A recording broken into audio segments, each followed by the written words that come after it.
Alright ladies, come to the front because it's now time to talk about the Honda Vezel. The Honda Vezel here in Zambia mainly competes with the Nissan Juke and the Mazda CX-3. These cars are designed for people who are looking for a car that has a good ground clearance, while still being able to be fuel efficient and affordable to maintain. Now the Honda Vezel is still a fairly new platform to many buyers here in Zambia, and a lot of people are asking the same questions. Is it reliable?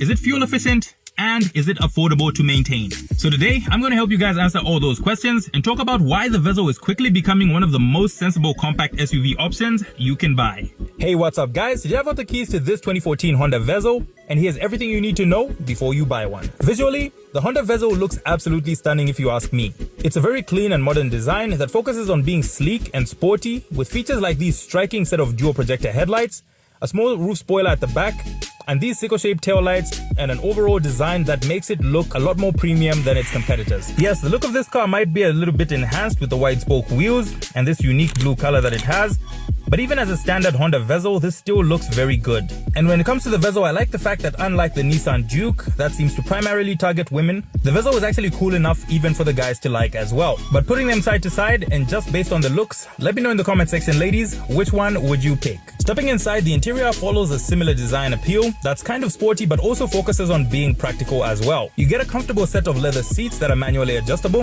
There's a multifunction steering wheel with your media controls on the left and your cruise control settings on the right. I found this a little bit odd, but on the passenger side you've got 3 AC vents that are running across the dashboard. And don't get me wrong, it fits into the design, but it's just not something that you see every day. This one comes with a 6-inch aftermarket radio, and below that you get a touch panel for your climate controls. Underneath where your gear shifter sits, there's a space where you can put your phone and other small items, and this is also where you can find a USB port, an HDMI port, and a 12-volt power outlet. There's 2 cup holders here with a collapsible base in case you want to put something taller, and you get some storage under the armrest. Backseat passengers get a good amount of legroom and headroom for a compact car like this, and down here you get 1 cup holder, but the weird thing is that it's placed in front of your power outlet, so you're gonna have to choose between holding your drink and using the power outlet. One of the biggest strengths when it comes to the Honda Vezel is the space and practicality. Just like you'd get in the Honda Fit, you get the magic seats that can fold up to reveal a usable amount of space in the back, and when you fold the back seats down, they lay completely flat, giving you a maximum amount of space to fit more luggage. So compared to the Nissan Juke, the Vezel definitely feels a lot more spacious whether you're in the front or in the back seat, with everything being easy to reach, and it also has a great build quality overall. And now let's talk about the drivability and maintenance.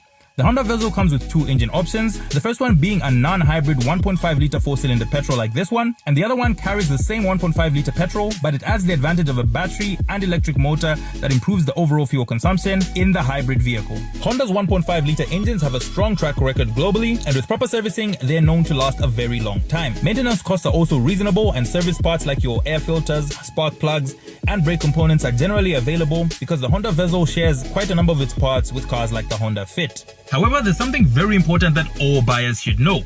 Come closer. Not too close, I'm married. You see, some Vezel models come with a dual clutch transmission or DCT, and early versions of this gearbox had some known issues, particularly to do with jerking at lower speeds, overheating when you're in traffic, and there's premature wear to the clutch components if it's not properly maintained. This DCT transmission is primarily found in the hybrid models. Now, this doesn't mean that every single DCT Vezel is going to have a problem, but it does mean that there are certain things that buyers should look out for before you get yourself a hybrid model with a DCT transmission. The first thing is you need to check the service history if it's available. The second thing is that you should test drive the vehicle in traffic and just look out for any signs of juddering or if there's any problems taking off from a stop, and just make sure that the gearbox also just engages smoothly as you increase your speed when you drive. Many owners have run these vehicles without any major issues, but it is something that you should be aware of before you buy the hybrid model that has a DCT transmission. The non-hybrid models, on the other hand, have a conventional CVT transmission, and they tend to be simpler and generally lower risk for long-term ownership. Otherwise, the Honda Vezel offers a smooth and quiet ride with a suspension that's tuned for comfort, and this makes it capable for city driving and also highway cruising. So there you have it. The Honda Vezel ticks pretty much every box for buyers looking for a compact SUV, and that's why there's no surprise that we keep seeing more and more of these showing up on our Zambian roads. Here's the current price, and thanks to Crest Motors in Lusaka for partnering with us on this video. And if you're interested in this or any other compact SUV, get in touch with me using the number on the screen, and remember to like and follow for more content like this.